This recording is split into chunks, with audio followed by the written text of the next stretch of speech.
Selamat pagi, Pak Haji.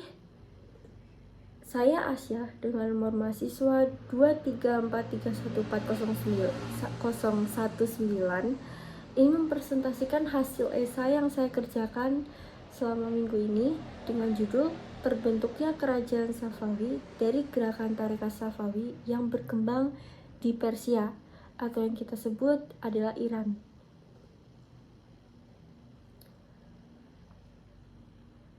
Mengenai latar belakang pembentukan dinasti Safawiyah dari sebuah gerakan atau aliran tarekat didirikan oleh Safi al-Din Ishaq al-Darbili di Ardabil yang merupakan kota di Azerbaijan. Hingga sekarang di kota Azerbaijan ini udah membentuk sebuah negara dan ibu kotanya adalah Baku saat ini, dan mayoritas semuanya ini itu 97% adalah Islam atau Muslim. Kembali ke awal mulanya gerakan ini bertujuan untuk memerangi orang-orang yang ingkar, yang disebut adalah ahli-ahli bid'ah. Suatu ajaran yang dipegang secara fanatik. Fanatik ini kerap kali menimbulkan keinginan di kalangan para penganut ajaran itu untuk berkuasa. Karena itu lama-kelamaan murid-murid tarekat Safawiyah ini yang merupakan hanya sebuah tarekat biasa menjadi sebuah organisasi militer dan mendirikan sebuah kerajaan diawali oleh politik. Nah, pada masa kepemimpinan Junaid pada tahun 1447 sampai 1460 Masehi, Kerajaan Safawi ini memperluas gerakannya dengan menambahkan kegiatan politik dari keagamaan mereka. Jadi awalnya kan mereka ini sebuah tarekat yang hanya agama saja, tapi pada masa kepemimpinan Junaid kegiatan keagamaan mereka ditambahin politik gitu. Nah, karena hal ini perluasan wilayah ini menimbulkan konflik dengan Karo Konyul, dan Junaid itu akhirnya kalah dan diasingkan. Nah, tapi di tempat pengasingan ini Junaid itu menghimpun sebuah kekuatan politik dengan Husain Hasan. Junaid juga berhasil mempersunting sepupu Husain Hasan dan memiliki putra bernama Haidar. Kemudian Junaid itu terbunuh saat mencoba merebut Sisilia. Ini adalah sebuah kota ya. Haidar menggantikan ayahnya yaitu Junaid untuk memimpin Safawi dan dari sebuah kekuatan politik dan militer. Bila cukup hanya perkawinan adik Husain Hasan dengan ayahnya saja, Haidar menikah dengan salah satu seorang dari putri Husain Hasan. Dari perkawinan ini lahir 3 orang putra, yaitu Ali, Ibrahim, dan Ismail. Kemenangan Al-Qaeda tahun 1476 terhadap Kara memandang gerakan Safawi dipimpin Haidar sebagai rival politik bagi Al-Qaeda dalam meraih kekuasaan selanjutnya. Karena itu, ketika Safawi menyerang wilayah Sirasya dan Sirwan, Al-Qaeda malah mengirimkan bantuan militer untuk membantu Sirwan, sehingga pasukan Safawi kalah dan Haidar terbunuh. Inilah mula perpecahan antara dua sekutu Safawi dan Al-Qaeda. Ali, putra Haidar, dituntut pasukannya untuk membalas atas kematian pemimpin mereka. Tetapi Yakub, pemimpin Al-Qaeda, berhasil menangkap Ali dan bersama saudara Ibrahim dan Ismail. Jadi mereka bertiga ini ditangkap oleh pemimpin Al-Qaeda.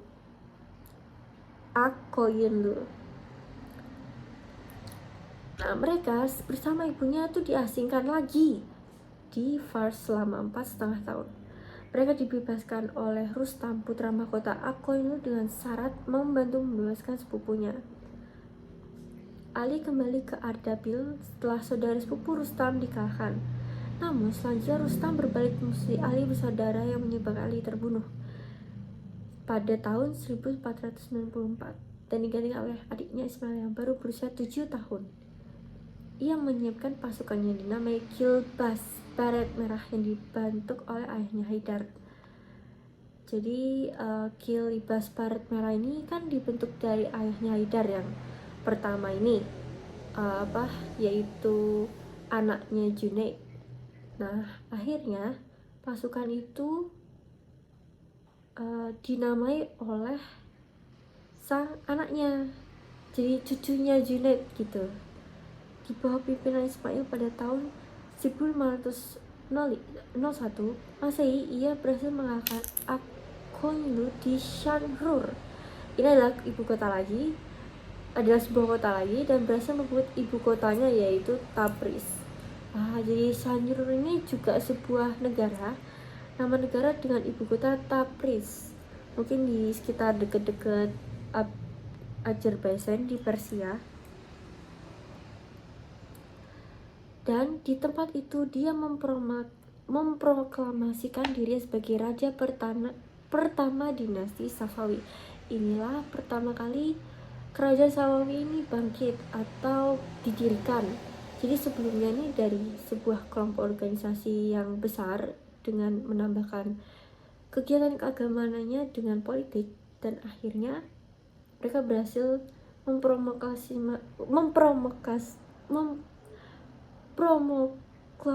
memproklamasikan di cicitnya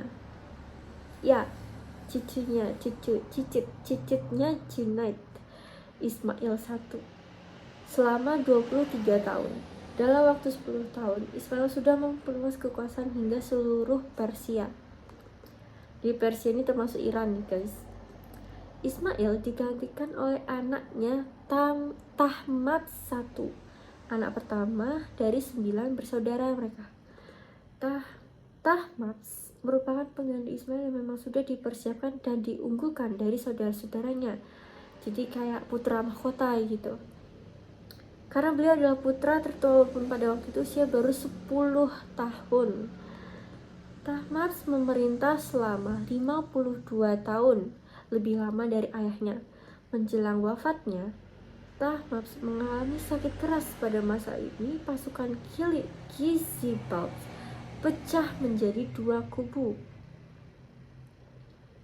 Satu di antara kelompok kepada Ismail Mirza dan satu lagi kepada Haidar Mirza.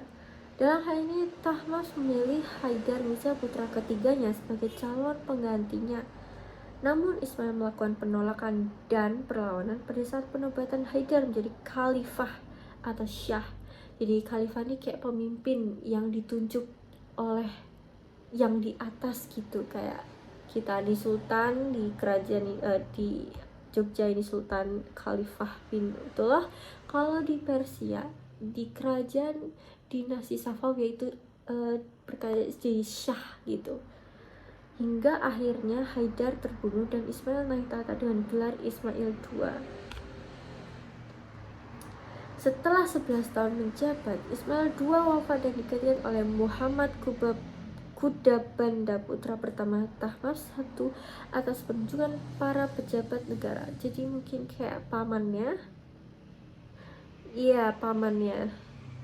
Maksudnya masih saudara tapi lebih tua lagi gitu. Jadi bukan dari darahnya si Ismail II gitu.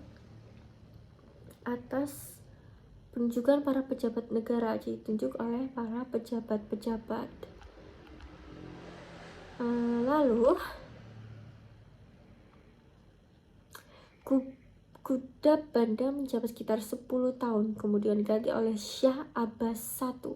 Syah Abbas I ini memerintah selama lebih kurang dari 41 tahun. Selama pemerintahan sambil berada pada tatanan yang penuh dengan kemajuan, perbaikan urusan administrasi, diplomasi luar negeri, dan lain-lain. Nah, ini di masa-masa Abbas I ini adalah masa-masa keemasan dinasti Safawi, yang dimana segala aspek dalam bidang apapun itu maju. Jadi kayak masa keemasan gitu. Nah, di sini sebelum Abbas I ada persaingan antara Safawi dan Turki Utsmani. Padahal mereka ini sama-sama kayak didirikannya tuh sama. Jadi kan di Persia, wilayah Persia ada 3 kerajaan. Intinya deket Iran gitu. Ada 3 kerajaan dinasti yang sama-sama berdiri, yaitu Turki Utsmani, yang kedua itu Mughal di India, itu juga sama keturunan Persia. Ketiga itu adalah dinasti Safawi. Nah ini sayangnya Safawi sama Turki Utsmani ini konflik intinya ditandai dengan perang yang berkepanjangan. Peperangan ini dimulai sejak kepemimpinan Ismail I pada tahun 1501 sampai 1524 Masehi, lalu Tahmapes I 1524 sampai 1576 Masehi, Ismail II 1576 sampai 1577 Masehi, dan Muhammad Qudab Banda 1577 sampai 1587 Masehi. Akhirnya Abbas I 1588 sampai 1628 Masehi. Wah, mungkin kayak bisa abad sih ya, melakukan perjanjian dengan Turki Utsmani sehingga mengakhiri perang yang selama ini terjadi. Seperti yang saya bilang, Abbas I ini di masa era Abbas I ini dinasti Safawi memiliki kayak peningkatan pada bidang segala aspek. Secara umum di zaman Syah Abbas atau Khalifah Abbas I terjadi stabilitas negara dan perdamaian dengan Turki Utsmani dan dinasti Moghul. Pada akhirnya Abbas I, ketiga dinasti terbesar yang sama-sama didirikan pada masa yang sama, era yang sama, itu akhirnya mereka berdamai. Oke. Di rumusan masalah, saya akan bahas apa faktor-faktor utama yang mempengaruhi pembentukan kerajaan Safawi. Apa yang membuat mereka ini memiliki aspek-aspek faktor yang membuat mereka adalah sebuah dinasti dan kerajaan gitu. Oke, pembahasannya. Peran kesejarahan yang dilakukan Safawi begitu sangat besar bagi Islam atau umat muslim. Hal sama dengan kayak Mughal di India, Muslim itu sangat berpengaruh. Nah, ini di Persia. Utsman Turki ini di sekitar Turki, dan Safawi ini di sekitar Persia. Hal ini dapat dilihat dari sisi kemajuan kerajaan Safawi. Dinasti pertama itu Raja Ismail. Kejayaan Safawi gemilang baru dicapai pemerintah Syah Abbas yang agung pada tahun 1587 sampai 1629, raja yang kelima. Walaupun begitu, peran Ismail juga besar sebagai pendiri dari peletak pondasi bagi kemajuan Safawi di kemudian hari. Dikutip dari Al-Manbah tahun 2018 halaman 9596. Dinasti ini mempunyai beberapa pengaruh dalam sejarah peradaban Islam yang mencakup aspek dan menjadi faktor kemajuan pada pemerintah kerajaan Safawi, yaitu pertama adalah bidang politik, ada bidang ekonomi, bidang ilmu pengetahuan, filsafat, sains, dan bidang seni.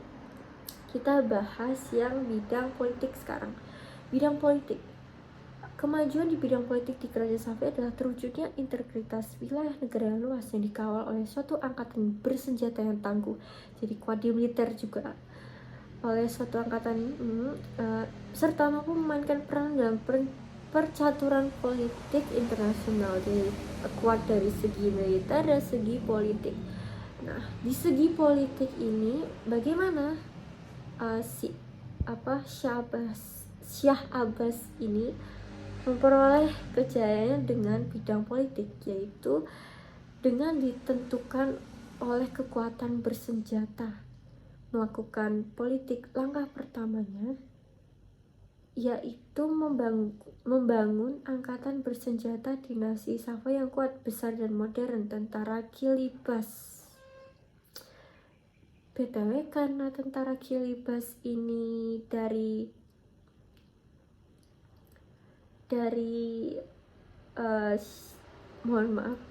Haidar, namun dinamai oleh anaknya dan kemudian berlanjut sampai di Syah Abbas ini, sehingga kayak ditingkatkan gitu, di-upgrade tentara Qilibas ini menjadi tulang punggung dinasti Safawi. Pada awalnya tidak diharapkan lagi gitu Qilibas ini karena udah mungkin lama gitu ya, tetapi Syah Abbas ini tuh ngebangun angkatan persenjataan reguler yang biasa gitu. Dan inti satuan militer ini ialah ambil dari bekas orang-orang Kristen di Georgia dan di Sirsasia. Mereka dibina dengan pendidikan militer yang militan dan persenjataan yang modern. Jadi Qilibas ini tuh di-upgrade dengan membangun angkatan bersenjata lagi dengan reguler, dengan angkatan bersenjata militer reguler gitu. Maaf saya muter-muter, mungkin bisa memperjelaskan lagi. Jadi tentara Qilibas ini tuh yang dari Haidar, benar bukan, mohon maaf ya, Haidar maksud saya, terus dibentuk oleh Haidar, terus dinamai oleh anaknya. Itu di mata Syah Abbas tuh kayak tidak bisa diharapkan lagi. Makanya beliau Syah Abbas pertama ini, cucu cicitnya Haidar dan anaknya, melakukan pembentukan yang reguler, yang lebih biasa tapi dengan lebih modern dan mengangkat Allah Wadikan sebagai pemimpin dari Gulam, dikutip dari Thohir Ajid. Yang kedua adalah di bidang ekonomi. Kepulauan Hormuz dikuasai dan pelabuhan Gumrun diubah menjadi Bandar Abbas. Hal ini dikarenakan bandar ini merupakan salah satu jalur dagang antara timur dan barat yang biasa direbut oleh Belanda, Inggris, dan Perancis. Sesungguhnya menjadi milik kerajaan Safawi. Begitu dikutip oleh Broken Mount Carl. Di antara kemajuan tampak dalam bidang ekonomi adalah ramainya perdagangan melalui Teluk Persia dan meningkatkan ekspor Safawi, terutama komoditas sutra. Lancarnya perdagangan luar negeri, terutama dengan Inggris. Dan 3C, digalakkan peternakan ulat sutra membuat produktivitas pertaniannya meningkat. Dan 3 adalah di dalam bidang ilmu pengetahuan, filsafat, dan sains. Di sini, dalam bidang ini, tradisi keilmuan bangsa Persia terus berlanjut hingga kerajaan Safawi. Ada beberapa ilmuwan yang selalu hadir di istana seperti Baha al-Din al-Shirazi, generasi ilmu pengetahuan, Zadr al-Din al-Shirazi, filosofi, dan lainnya. Dalam kutipan Harjonideski tahun 2016. Keempat, yang terakhir adalah dalam bidang seni. Kemajuan bidang seni arsitektur ditandai dengan berdirinya sejumlah bangunan yang mewah yang memperindah Isfahan sebagai ibu kota kerajaan ini. Sejumlah masjid, sekolah, rumah sakit, jembatan memanjang, istana, terus kebun wisata, dan perkotaan. Juga ada sebuah sekolah seni lukis yang merupakan peninggalan dari Timuriah yang berada di Herat dan dipindahkan ke Tabriz pada tahun 1510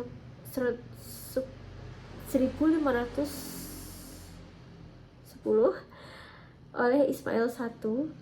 Bahkan dari sekolah ini terbit sebuah buku yang berjudul Shahnameh, buku tentang raja-raja yang memuat sekitar 250 lukisan raja-raja.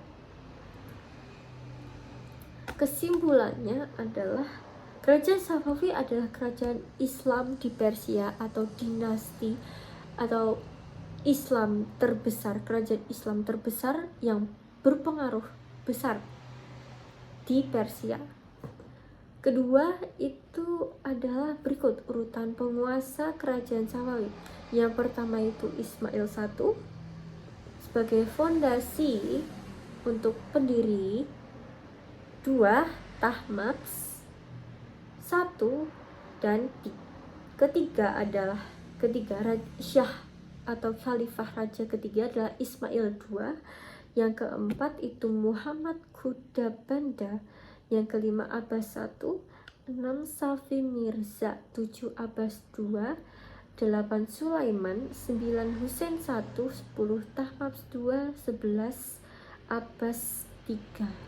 Jadi ada 15 raja yang tercantum di sejarah ini.